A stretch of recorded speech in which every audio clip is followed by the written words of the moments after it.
আসসালামু আলাইকুম দর্শক, চমৎকার একটি জিনিস দেখাচ্ছি আপনাদের ঐতিহ্যবাহী কলাতিয়া বাজারে। এই চমৎকার জিনিসটা কি এটা একটু দেখেন।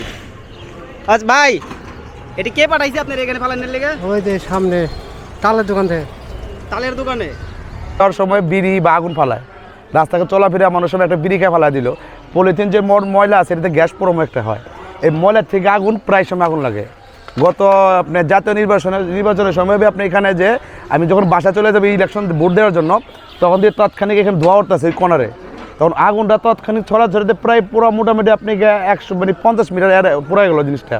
তখন আমি মসজিদের পাইপ নিয়ে তখন আমি আমার চাচাতো ভাই দুইজনে যায় নর্দমে নাইমে যায়, পরে আগুন নিবে আবার বাসায় দেয়। কিন্তু অনেক মানুষকে বলছি কেউ আসে এখানে।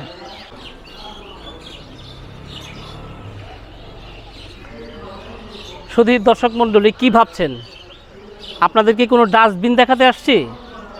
না, এটা কলাতিয়া ঐতিহ্যবাহী কলাতিয়া বাজারের একদম শেষ বাজার ঘেঁষে যে খালটি বয়ে গেছে সেই খালটি আপনাদের দেখানোর চেষ্টা করতেছি। আপনারা যদি একটু সামনে ঘুরে দেখেন তাহলেই দেখবেন যে এটা কি খাল না ডাস্টবিন, এটা কোনো কিছুই বলার অপেক্ষা রাখে না। আমরা কলাতিয়া এই যে আমরা সামনে যে ব্রিজটা দেখতে পাচ্ছি, এই ব্রিজ দিয়ে কিন্তু কলাতিয়া হজরতপুর তারানগরের ম্যাক্সিমাম মানুষ এই পথ দিয়ে যাতায়াত করে, আমাদের সবার চোখেই পড়ে। কিন্তু আমরা কতটা এটা চোখে দেখছি বা দেখছি না, নাকি দেখার ভান করে আছি। আজকে আপনাদের যে জিনিসটা দেখলাম, আমরা ব্রিজের একদম নিচ দিয়ে যে জায়গাগুলো দেখাচ্ছি, এই জায়গাগুলোই দেখুন এখানে কি আসলে কলাতিয়া যারা বসবাস করে তারা তাদের বর্জ্যগুলো নাকি কলাতিয়া বাজারের বর্জ্যগুলো? প্রশ্ন আপনাদের কাছে।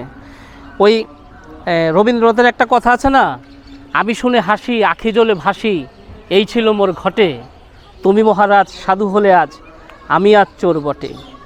আসলে এই যে জায়গাটা, এটা দীর্ঘদিন, এটা আজকের না, একদিনের বর্জ্য দিয়ে এই বর্জ্যগুলো হয়নি। এটা দীর্ঘদিন যাবৎ আমাদের প্রশাসনিক অদক্ষতার জন্যই এই খালটা যে নব্যতা হারিয়েছে, একটা মাত্র কারণ, সেটা হলো আমাদের অসহযোগিতা। আমরা সাধারণ জনগণ যদি এই জায়গাকে দেখি এবং মানুষকে জানানোর চেষ্টা করি, আমরা যদি সবাই একত্রিত হই, তাহলেই এই জায়গা থেকে পরিত্রাণ পাওয়া সম্ভব। আপন জানার 3 মিনিট থেকে আপনাদের অনুরোধ করব, আমরা যার যার জায়গা থেকে আমরা সচেতন হই, যার যার জায়গা থেকে এটা প্রতিবাদ করি, তাহলেই আমরা এই প্রতিবাদের যে জায়গাটা, প্রতিবাদ আমরা যদি কলাতিয়াবাসী, আমরা যদি এই ভুক্তভোগী মানুষের জায়গাগুলো যদি আমরা তৈরি করতে পারি, তাহলেই কিন্তু আমাদের নতুন প্রজন্ম, আমাদের ভবিষ্যৎ প্রজন্ম সিকিউর হয়ে থাকবে। সব কিছুই দেখি, আবার সব কিছু দেখার ভান করে থাকার চেষ্টা আমরা না করি। দর্শক, আপনাদের দেখানোর চেষ্টা করলাম, আপনাদের বোঝানোর চেষ্টা করলাম।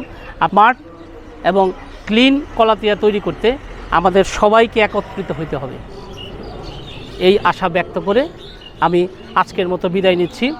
ইনশাল্লাহ পরবর্তী ভিডিও পুরো 1 মাস জুড়েই এই খালের অবস্থান আপনাদের সাথে তুলে ধরব, সেই আশা ব্যক্ত করেই আজকের মতো বিদায় নিচ্ছি।